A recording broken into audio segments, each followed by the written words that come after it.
Hello students, SPM government college के YouTube channel पर आपका एक बार फिर से स्वागत। BA third year. आज हम बात करेंगे स्टूडेंट्स वैश्विक नगर की।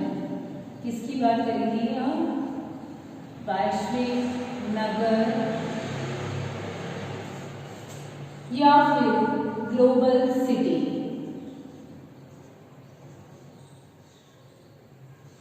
स्टूडेंट्स, ये क्वेश्चन भी आपके टिप्पणी के रूप में अधिकतर आता है। स्टूडेंट्स, कल हमने बात की थी या पिछले वीडियो में जो है हमने बात की थी विश्व गांव की। विश्व गांव यानी इलेक्ट्रॉनिक मीडिया ने जो पूरे वर्ल्ड को एक गांव के रूप में परिवर्तित कर दिया है, उसका अध्ययन किया था। आज वैश्विक नगर जो है ग्लोबल सिटी।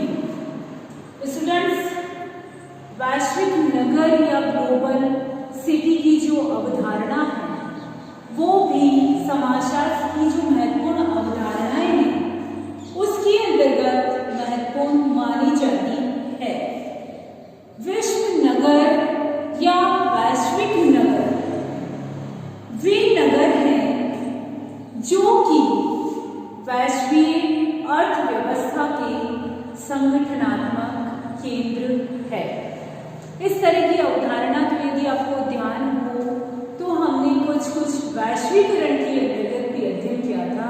उसके अंतर्गत मैंने आपको बताया था कि वैश्वीकरण जो है क्या है, एक आर्थिक संकल्पना थी, लेकिन वर्तमान में वो जो है धार्मिक, सामाजिक, राजनीतिक सभी संकल्पनाओं को अपने में सम्मिलित करके समेटे हुए हैं। तो वैसे ही एक अवधारणा जो ग्लोबल सिटी है यानी वैश्विक नगर, मैंने आपको बताया ये क्या है, वैश्विक अर्थव्यवस्था के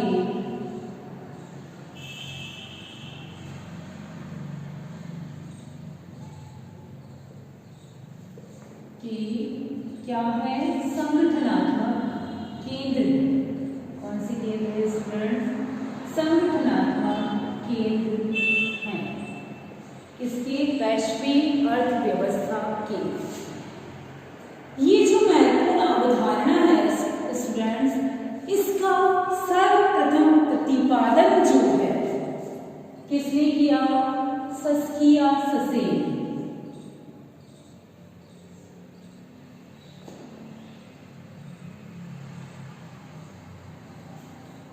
कौन सी पुस्तक में? ग्लोबल सिटी में। इनकी बुक का नाम भी स्टूडेंट्स ग्लोबल सिटी ही है, यानी वैश्विक नगर के अंतर्गत। कब?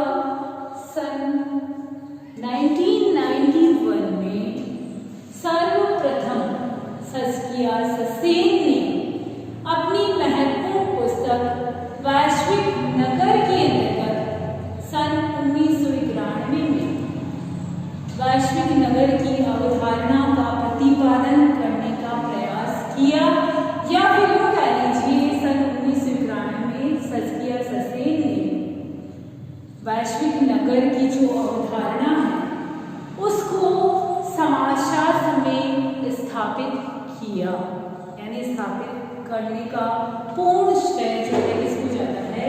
सस्किया ससेन को जाता है।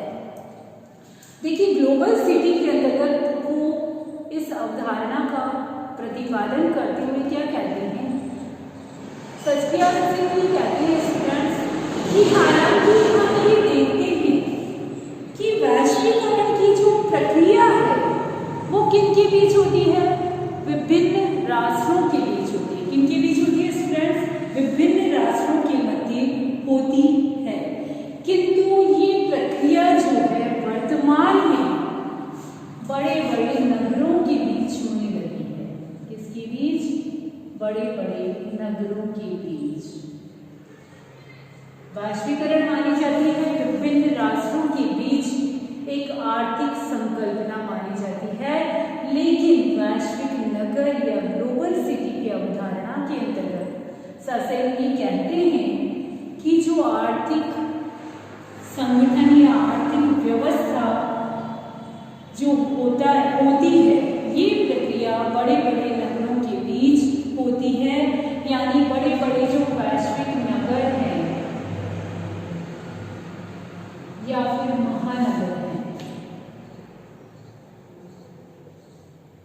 जहां से विभिन्न जो सामान होते हैं उनका आयात निर्यात जो है वो आसानी से एक स्थान से यानी एक बड़े नगर से दूसरे नगर को हो सकता है। उन्हें वैश्विक नगर या ग्लोबल सिटी के अंतर्गत रखा जाता है। जैसे स्टूडेंट्स ले लीजिए लंदन, पेरिस, टोक्यो और न्यूयॉर्क, बर्लिन, दिल्ली,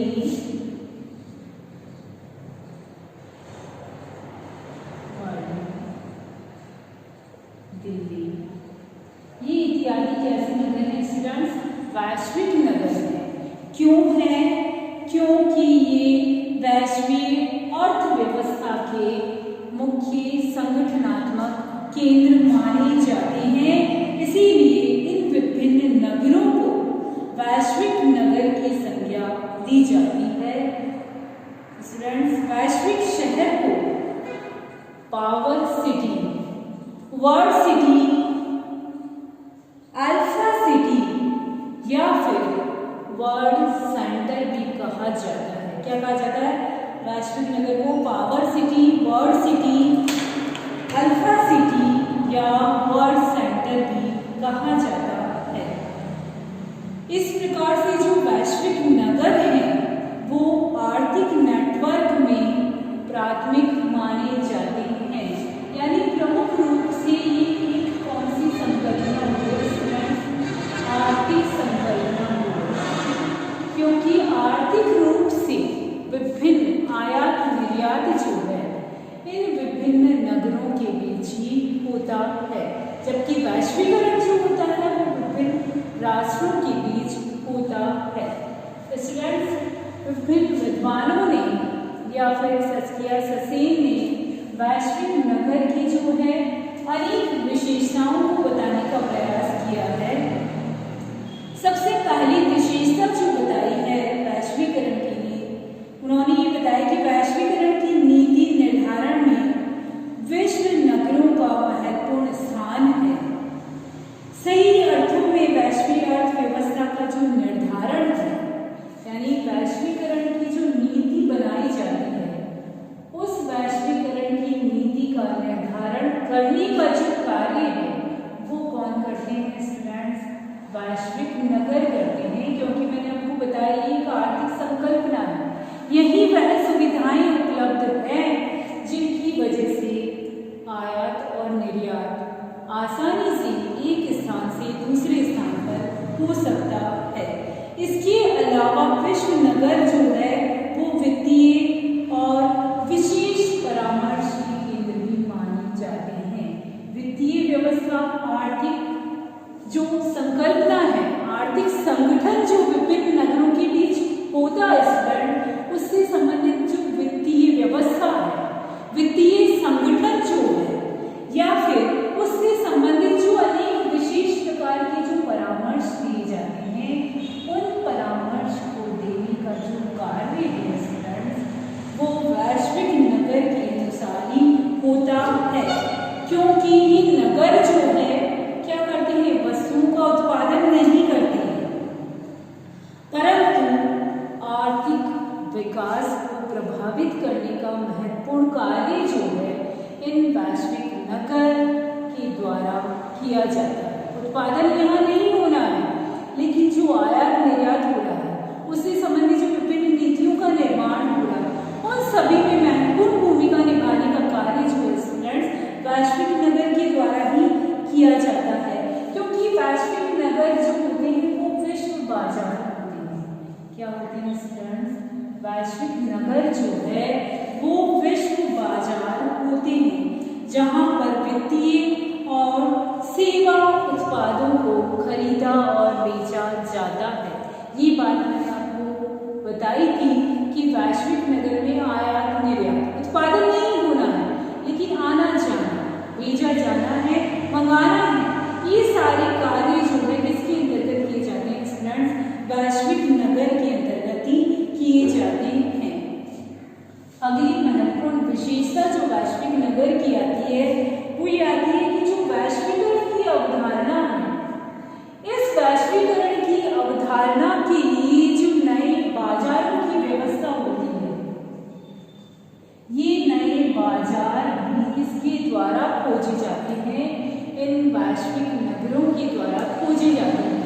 क्योंकि स्टूडेंट्स वैश्वीकरण के अंतर्गत जिन नए नियम, नए बाजारों की आवश्यकता होती है, क्योंकि उन बाजारों की विशेषताओं के आधार पर ही क्या किया जाता है? वस्तुओं का उत्पादन किया जाता है। वहाँ की समाज एवं संस्कृति, या फिर मुख्य रूप से ये कह लीजिए वहाँ का जो मानव समाज है, उसको देखकर, जानकर उनके अनुसार ही वस्तुओं का जो उत्पादन किया जाता है।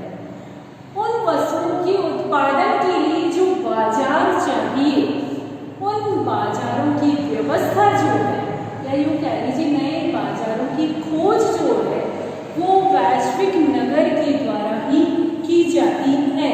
क्योंकि यहीं पर विभिन्न उत्पाद जो होंगे, उन उत्पादों का क्रय और विक्रय जो है किया जाता है। और इस तरह से नए बाजारों में पूंजीवादी व्यवस्था जो है वो महत्वपूर्ण होती है। क्योंकि पूंजीवाद, वैश्वीकरण और वैश्विक नगर, इन सब की महत्वपूर्ण रूट मानी जाती है, महत्वपूर्ण जड़ मानी जाती है पूंजीवाद। क्योंकि पूंजीवाद के बिना ना तो उत्पादन है और न ही किसी प्रकार का आर्थिक क्रय विक्रय है, और आर्थिक क्रय विक्रय नहीं है तो बाजारों की आवश्यकता नहीं है, और बाजार नहीं है स्टूडेंट तो वैश्विक नगर की भी किसी तरह की कोई भी आवश्यकता नहीं है। पांचवा महत्वपूर्ण बिंदु जो वैश्विक नगर की विशेषताओं के अंतर्गत रखा जाता है वो ये आता है कि वैश्विक नगर में अनेक नए नए आविष्कार होते रहते हैं।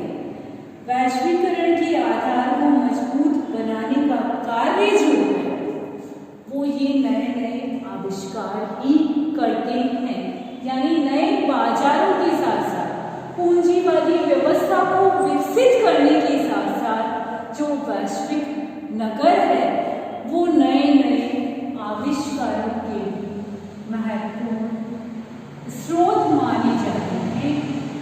क्योंकि इन आविष्कारों की वजह से उत्पादन में वृद्धि होती है, और उत्पादन के आधार पर ही जो आर्थिक संकल्पना है वैश्विक नगर की वो विकसित होती है, और वही जो है वैश्विक नगर की अवधारणा को मजबूत बनाने का प्रयास करती है। अंतिम और महत्वपूर्ण बिंदु जो आता है स्टूडेंट्स वैश्विक नगर का वो आता है कि जैसे जैसे वैश्वीकरण का विस्तार होगा वैसे वैसे वैश्विक नगर जो